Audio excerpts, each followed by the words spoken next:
Hi all எல்லாரும் எப்படி இருக்கீங்க? இந்த vlog பார்த்தீங்கன்னா, மார்ச் 16th அன்னைக்கு சாட்டர்டே எடுத்தது. காலையில எனக்கு ஆஃபீஸ் லீவுன்றதுனால ஃபுல்லாவே கிளீனிங்ல இறங்கிட்டேன். ரொம்ப நாளா வாசல்ல பில்லு இருந்துட்டே இருந்துச்சு. க்ளீன் பண்ணணும்னு அப்படியே போஸ்ட்போன் ஆகி போயிட்டே இருந்துச்சு.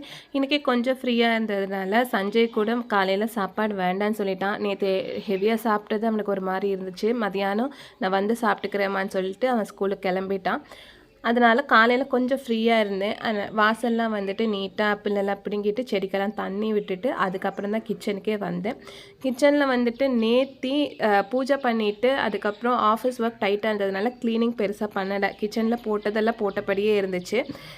மறுநாள் ஆஃபீஸ் லீவு தாங்கிறதுனால மறுநாள் காலையில் எழுந்திரிச்சு க்ளீன் பண்ணிக்கலாம் அப்படின்னு சொல்லிட்டு கொஞ்சம் அலட்சியமாக விட்டுட்டேன். நைட்டெல்லாம் எதுவுமே க்ளீன் பண்ணலை. காலையில் வாசல்லாம் க்ளீன் பண்ணிவிட்டு அதுக்கப்புறம் கிச்சனில் வந்து ஃபஸ்ட்டு கவுண்டர் டாப் மேலே இருந்ததெல்லாம் எடுத்து ஓரமாக ஒதுக்கி வச்சுட்டு கழுவ வேண்டிய பாத்திரத்தெல்லாம் சிங்கில் எடுத்து போட்டுட்டேன். இந்த வீடியோஸ் எடிட் பண்ணும் போதெல்லாம் நான் பார்த்தீங்கன்னா எங்கள் ஊருக்கு வந்துட்டு பேக்ரவுண்டில் வந்துட்டு குருவி, காக்கா, ஆட்டுக்குட்டி இதெல்லாம் கத்துற சத்தம் கேட்டுதுன்னா கொஞ்சம் பேர் பண்ணிக்கோங்க. என்னோடய சொந்த ஊர் பார்த்திங்கன்னா கிராமம் தான். இங்கே இந்த மாதிரி நிறைய குருவி, காக்காங்கள்லாம் இருக்கும். சத்தத்தெல்லாம் கேட்கும்போது நம்மளுக்கே வந்துட்டு ஒரு மெய்மறந்த சந்தோஷம் கிடைக்கும். நம்ம சிட்டியில் வந்துட்டு அதெல்லாம் கிடைக்காது. இது வந்துட்டு அனுபவிக்கவே நல்லாயிருக்கும். உங்களுக்கு பிடிச்சிருந்துச்சுன்னா சொல்லுங்கள். இல்லைன்னா கொஞ்சம் பேர் பண்ணிக்கோங்க ப்ளீஸ். காலையில் தோசை ஊற்றுறதுக்கு அட்லீஸ்ட் அடுப்பையாவது க்ளீன் பண்ணி எடுத்துக்கலான்னு சொல்லிட்டு ஃபஸ்ட்டு அதை தான் பண்ணிகிட்டு இருந்தேன். அது பண்ணிகிட்ருக்கிறதுக்குள்ளே விஸ்வா பார்த்திங்கன்னா ரெடி ஆகிட்டே இருந்தான். அவன் ரெடி ஆகிட்டு வந்தோடனே கேவரு மாவு கொஞ்சம் இருந்துச்சு. அது வந்துட்டு அவனுக்கு தோசை ஊற்றி கொடுத்துடலான்னு சொல்லிட்டு அந்த வேலையை தான் பார்த்துட்டு இருந்தேன்.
சட்னி அன்றைக்கி வந்துட்டு அரைக்கலை நான். மிளகா பொடியில் பூண்டு இடித்து போட்டு நல்லெண்ணெய் விட்டு சாப்பிடுவோம் இல்லையா, அதுதான் வந்துட்டு செஞ்சு கொடுத்துருந்தேன். நம்மளுக்கே பார்த்தீங்கன்னா லாஸ்ட் எக்ஸாம்னால் படிக்க ஒரு இன்ட்ரெஸ்ட்டே வராது. அதே மாதிரி தான் விஸ்வாவும் எனக்கு இன்றைக்கி லாஸ்ட் டேன்னு சொல்லிட்டு சுற்றிட்டு ஆட்டம் போட்டுகிட்டே இருந்தான். அதே மாதிரி அவனுக்கு ஈஸியான சப்ஜெக்ட் வேறு தமிழ் தாங்கிறதுனால டியூஷனில் படித்ததோடு சரி, வீட்டுக்கு வந்துட்டு ரிவிஷன்லாம் பண்ணவே இல்லை. நான் சூப்பராக எழுதிடுவேம்மா அப்படின்னு சொல்லிட்டு ஆட்டம் போட்டுட்டு ஓடி ஆடிட்டே இருந்தான். நானும் தமிழுங்கிறதுனால பெருசாக கண்டுக்கல, விட்டுட்டேன். ஜாலியாக இருந்துட்டு போட்டோம் அப்படின்னு சொல்லிட்டு அவனை அமுச்சு வச்சுட்டு அதுக்கப்புறம் சிங்கில் இருந்த பாத்திரத்தெல்லாம் கழுவ ஆரம்பிச்சிட்டேன்.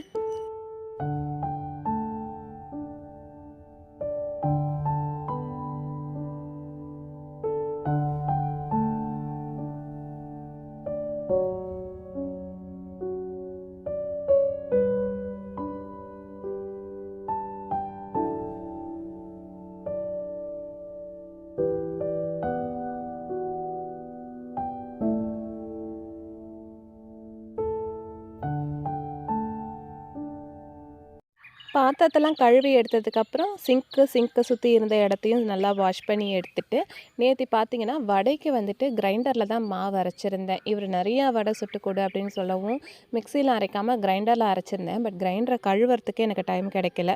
அப்படியே தண்ணி ஊற்றி ஊற மட்டும் வச்சுருந்தேன். பாத்திரத்தெல்லாம் கழுவி முடிச்சதுக்கப்புறம் கிரைண்டரையும் கழுவிடலான்னு சொல்லிட்டு அந்த வேலையை தான் பார்த்துட்டு இருந்தேன்.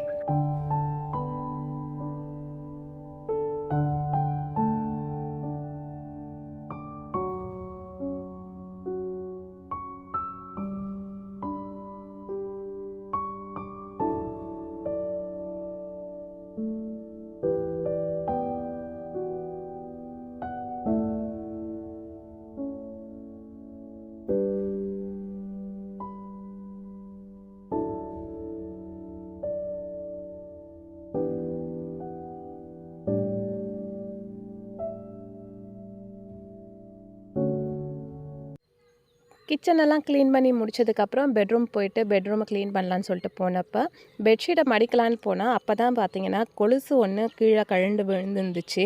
சரி கழண்டு தான் விழுந்திருக்குன்னு எடுத்து பார்த்தா அறுந்து போச்சு. எனக்கு இதை பார்த்தோன்னே ஒரு பக்கம் சந்தோஷம். ஏன்னா வந்துட்டு கொலுசு நான் எப்பயுமே 1 வருஷத்துக்கு ஒரு தடவை மாற்றணும்னு நினச்சிட்டே இருப்பேன்.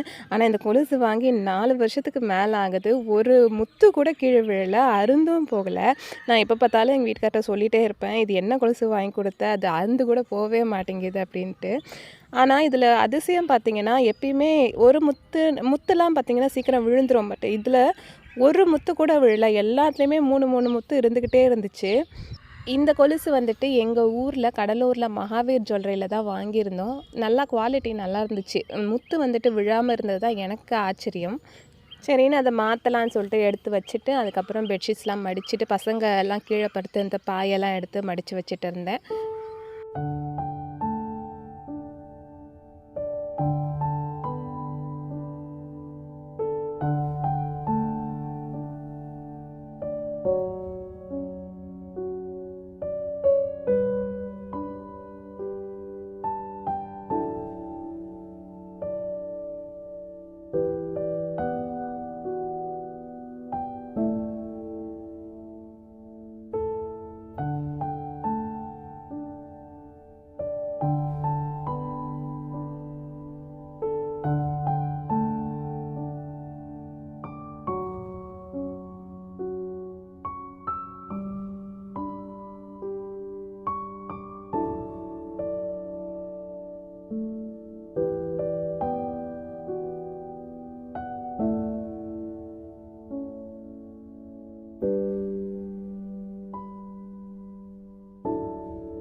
பெட்ஷீட்ஸ்லாம் மடித்து வச்ச கையோடு என்னோடய துணி கொஞ்சம் மடிக்காமல் இருந்துச்சு. அதையும் மடித்து அந்த பிளேஸில் எடுத்து வச்சுட்டு அதுக்கப்புறம் நானும் குளித்து ஃப்ரெஷ்அப் ஆகிட்டு மதியானம் சாப்பாடு செய்கிறதுக்காக கிச்சனுக்கு வந்துட்டேன். இந்த சாரீ அண்ட் இந்த ப்ளவுஸ் பார்த்திங்கன்னா புதுசாக நேற்று தான் தச்சுருந்தேன். போட் நெக் வச்சு பஃப் ஸ்லீவ் மாதிரி வச்சு தச்சுருந்தது. அதனால் தச்ச உடனே எடுத்து போட்டுடணும். எனக்கு வந்துட்டு எதுவுமே புதுசாக வைக்க மனசே வராது. உடனே எடுத்து போட்டுடணும். புதுசு ஏதாவது வாங்கினா தச்சாலுமே போட்டுட்டு வந்துட்டு அன்னைக்கு இந்த சாரீ அன்றைக்கி ஃபுல்லாக அதுதான் கட்டியிருந்தேன். ஸோ இந்த வீடியோ வந்துட்டு நான் நெக்ஸ்ட் வ்ளாகில் இன்க்ளூட் பண்ணுறேன். எப்படி இருந்துச்சுன்னு எனக்கு சொல்லுங்கள். என்னோடய வீடியோஸ்லாம் உங்களுக்கு பிடிச்சிருந்துச்சுன்னா மறக்காமல் ஒரு லைக் பண்ணிவிட்டு உங்கள் ஃப்ரெண்ட்ஸ் அண்ட் ஃபேமிலிக்கு ஷேர் பண்ணிக்கோங்க. நம்ம சேனலை நீங்கள் சப்ஸ்கிரைப் பண்ணாமல் பார்த்துட்ருக்கீங்கன்னா ப்ளீஸ் சப்ஸ்கிரைப் பண்ணிவிட்டு என்னை சப்போர்ட் பண்ணுங்கள். நெக்ஸ்ட் வீடியோவில் மீட் பண்ணலாம். டாட்டா, பாய் பாய்.